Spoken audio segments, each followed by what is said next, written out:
La Banque d'Algérie se prépare à finaliser une directive qui encadrera l'allocation touristique de 750 € destinée aux voyageurs algériens.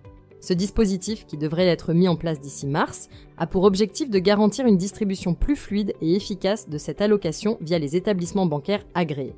Elle vise à simplifier les démarches administratives pour les citoyens, tout en favorisant la numérisation des transactions bancaires. Selon le journal Echorouk, des députés de l'Assemblée populaire nationale ont proposé que cette allocation soit directement versée sur les comptes bancaires des bénéficiaires, sous forme de devises étrangères, et accessible via des cartes de crédit internationales comme Visa ou Mastercard.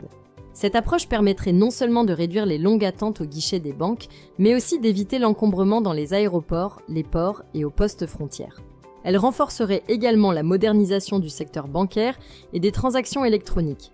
Le vice-président de l'APN, Zohir Nasri, a précisé que cette réforme repose sur une collaboration étroite entre le ministère des Finances et la Banque d'Algérie.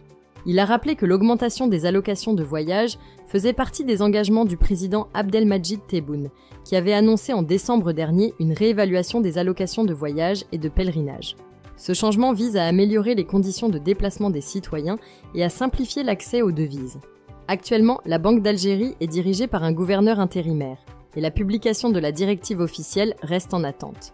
Cette directive devra définir les critères d'attribution et les modalités de distribution de l'allocation touristique de 750 €. L'un des objectifs majeurs de cette réforme est de faciliter l'accès des Algériens à ces allocations tout en limitant les contraintes administratives et en réduisant les longues files d'attente. Les cartes bancaires internationales, qui seraient utilisées pour le versement de ces allocations, devraient également jouer un rôle clé dans cette modernisation du système. Cependant, des précautions seront prises pour éviter que ces fonds ne soient détournés vers le marché noir. Abdelkader Berish, membre de la commission des affaires économiques à l'APN, a souligné la nécessité d'un encadrement strict afin que ces allocations ne soient pas utilisées à des fins spéculatives. Les experts insistent également sur l'importance d'élargir le réseau des bureaux de change, notamment aux frontières et dans les aéroports, pour garantir un accès équitable et facile à ces devises. La nomination d'un nouveau gouverneur à la Banque d'Algérie pourrait, selon certains députés, accélérer la mise en œuvre de ces réformes et améliorer la gestion des flux financiers destinés aux voyageurs.